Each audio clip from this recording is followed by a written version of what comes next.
For decades, the circumstances leading up to Elvis Presley's death have remained a closely guarded secret after his family chose to seal the autopsy results for 50 years.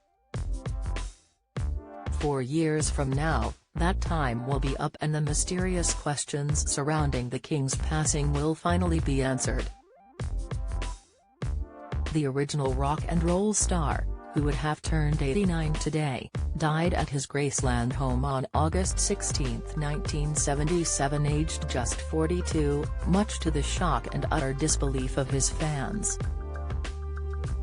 Tragically, Elvis had spent the last decade of his life in ill health after years of drug abuse. In the run-up to his death, the once lithe hound dog star weighed 25 stone and had spent months gorging on cheeseburgers in his room, which he refused to come out of. According to reports, he needed a full-time nurse and apparently refused to bathe throughout 1975, causing him to develop sores on his body. As a result of his horrendous diet, he suffered from chronic constipation, and a post-mortem found he had compacted stool that was 4 months old sitting in his bowel. The singer was also on a cocktail of drugs and had been prescribed almost 9,000 pills, vials and injections in the 7 months before his death. An autopsy was carried out, but the report was immediately sealed for 50 years by the family, sparking a slew of speculation as to what killed him. Dan Warlick, chief investigator for the Tennessee office of the state chief medical examiner, attended the autopsy and fueled the popular theory that Elvis died while straining to go to the toilet. He once said, "Presley's chronic constipation, the result of years of prescription drug abuse and high-fat, high-cholesterol gorging, brought on what's known as Valsalva's maneuver." Put simply, the strain of attempting to defecate compressed the singer's abdominal aorta, shutting down his heart. Others claimed he had died from a drug overdose, but when the investigation was reopened in 1994, coroner Joseph Davis disagreed. He explained, "The position of Elvis Presley's body was such that he was about to sit down on the commode when the seizure occurred. He pitched forward onto the carpet, his rear in the air, and was dead by the time he hit the floor. If it had been a drug overdose, Elvis would have slipped into an increasing state of slumber. He would have pulled up his pajama bottoms and crawled to the door to seek help. It takes hours to die from drugs." The autopsy results are due to be unlocked in 2027, but until then, the biggest insight into the star's mysterious death has come from prominent California physician, Forrest Tennant, who actually reviewed the report while defending Elvis' Dr. Drive. George Nicopolis, who was later acquitted of overprescribing drugs. For Mr. Tennant, one major clue was in the full-body deterioration of Elvis, with almost every organ plagued by ill health. As a young man, Elvis had been extremely fit, playing football and practicing martial arts. He did start abusing drugs including amphetamines, opioids and sedatives as a teenager and is known to have had an appalling diet. But for Tennant, that wasn't enough to explain the long list of maladies that afflicted the rock star from the late 1960s onwards.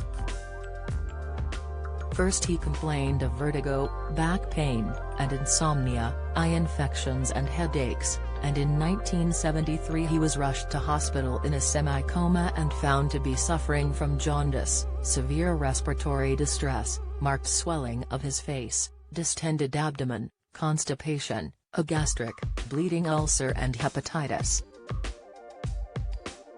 He was hospitalized again in 1975 with high blood pressure, high cholesterol and a condition called megacolon, whereby the large intestine becomes distended and can allow toxins to flood the body.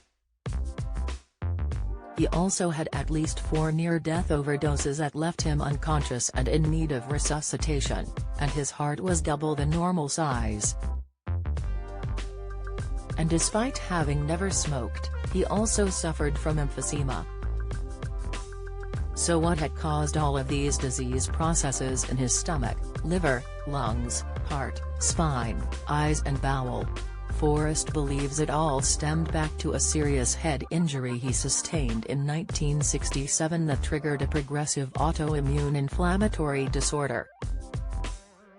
In his opinion, as shared in a 2013 medical paper, when Elvis tripped over a television cord and knocked himself out on the bathtub, the injury was so severe that it caused brain tissue to dislodge and seep into his blood circulation. There, the body identified the matter as foreign and produced antibodies to destroy it, triggering hypogammaglobulinemia, a disorder of the body's immune system.